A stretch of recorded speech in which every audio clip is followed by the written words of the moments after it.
Hi, my name is Goldman. I'm the director and founder of Goldman & Associates. Our firm has a primary focus on family law issues here in Michigan, and today we're continuing our video series designed to educate and inform the public, so please subscribe to our channel.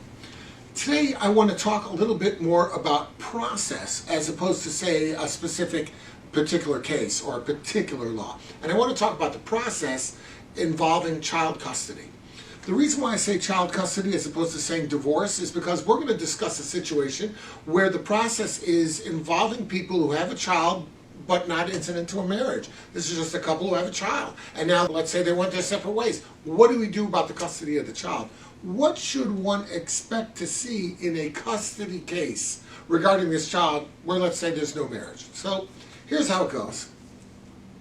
Unlike a divorce situation where the court is going to presume that the parties are sharing in the custody, at least at the outset, in a non-marital union, the court makes no such presumption. The court presumes that the child's with the mother. If the father wants his rights, he's basically got to go get them.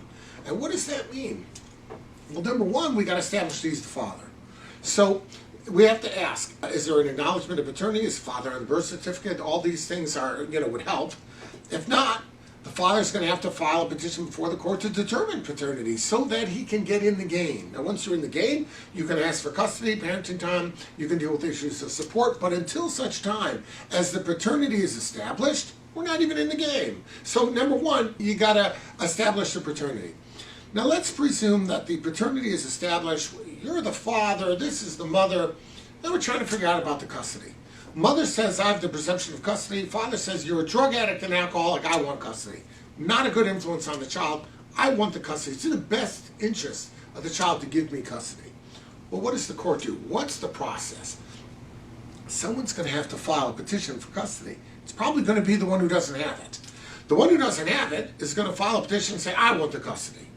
Could be the other way around, though. Could be that there's an issue going on, so mom says, you know what, I'm putting this to rest. I'm filing a petition for full custody, physical custody, legal custody. I'm filing the petition.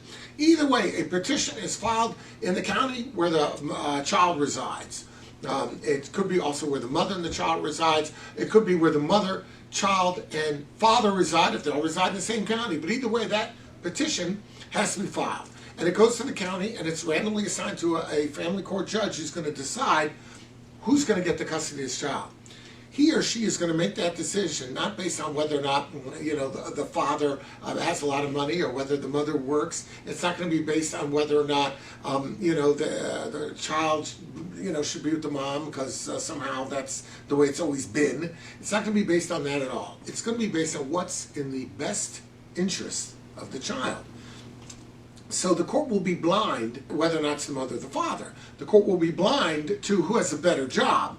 The court is simply going to look at what's in the best interest of the child and will analyze 12 statutory factors that we in the state of Michigan have to help the court get to the analysis of what's in the best interest of the child.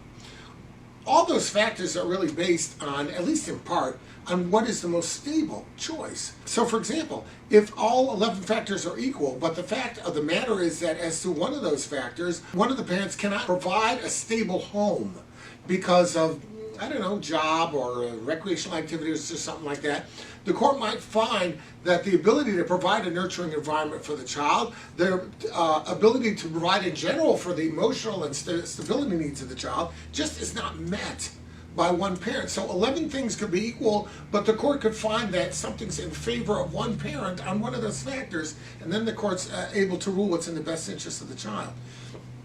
Now, what I'm telling you about really has to do with before the court establishes the custody. Now, there are different burdens of proof if someone already has a court-appointed custody and the other person wants to remove that, upset that custody, and change it to the other side.